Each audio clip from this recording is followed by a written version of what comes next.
गद्दारी किती लोकांनी केली असेल, किती लोक तिथे विकत घेतले असतील, किती खोके धोके हे झालंय. बरोबर आहे ना, बोलतोय ना मी, खरं बोलतोय. प्रगती बघितली असेल तुम्ही त्यांची 50 खोके नंतर. कोणी 72 मजल्यावर घर घेतं, कोणी डिफेंडर गाडी घेतं, कोणी वाईनची दुकानं अजून करतात.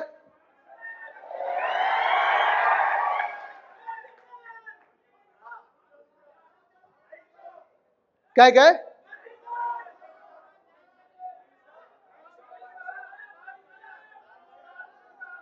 मी ऐकलेलं 12 होती हो, 2 दुकानं कमी कधी झाली.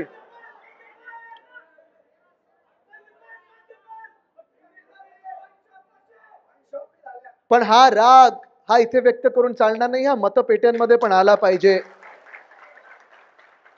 कारण आज मी तुम्हाला साधा प्रश्न विचारत आहे. 2 वर्षापूर्वी जी गद्दारी झाली, जे आपल्या महाराष्ट्रात मी जे सांगतोय, सतत सांगतोय की संविधान रक्षणाची लढाई संपलेली नाहीये.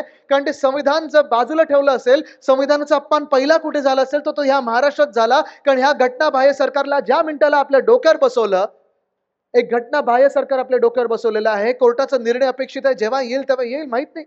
तारीख पे तारीख होत चाललेली आहे. कदाचित त्याच्या आधी निवडणुका येतील. पण जेव्हाही सन्माननीय सर्वोच्च न्यायालय आपल्याला निकाल देईल, हे 40 गद्दार बाद झाल्याशिवाय राहणार नाहीत, हे तुम्हाला सांगत आहे. कारण हे सरकार घटनाबाह्य आहे म्हणजे आहेच. पण घटनाबाह्य सरकार म्हणजे संविधानाचा अपमान. 2 वर्ष कुठच्याही महानगरपालिकेच्या निवडणुका नाही म्हणजे लोकशाहीला बाजूला ठेवलं, चिरडलेलं आहे. आणि ह्या 2 वर्षामध्ये कोणी वाईनची दुकानं उघडत गेलं, कोणी डिफेंडर गाड्या घेत गेलं, कोणी मोठी घरं घेत गेलं, कोणी मोठे बंगले बांधत गेलं.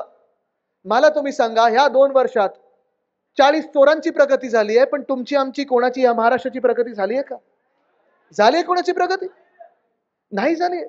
आणि म्हणून जे मी तुम्हाला सांगत आहे की तुमच्या जीवनातली सर्वात मोठी लढाई, तुमच्या जीवनातली सर्वात मोठी निवडणूक ही आता येत आहे. तुम्हाला ठरवायचं आहे तुम्ही कोणाच्या बाजूने मतदान करणार आहे.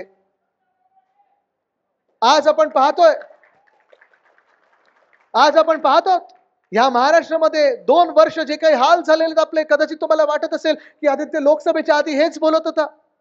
लोकसभेच्या आधी परिस्थिती हीच होती, पण अजून बिकट होत चाललेली आहे. परिस्थिती एवढी वाईट होत चाललेली आहे की आता आपण पाहतोय सगळे जण आंदोलनाला रस्त्यावर उतरत आहेत, आंदोलन चिघळायला लागलेली आहेत आणि धड काही कुठूनही सरकारकडून काही बोलायला कोणी पुढे येत नाहीये, ना कोणाशी संवाद साधायला पुढे येत आहे. कारण सरकारच्या मनात काहीतरी काळं आहे. ते बोलतात ना, दाल में कुछ काला है.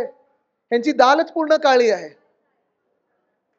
काळी दाल तरी आपण खायला घेतो, ही तर सगळंच काय त्याच्यात एवढं सगळं ब्लॅक मनी, ब्लॅक हे सगळं काही असं विचित्र झालेला आहे प्रकार.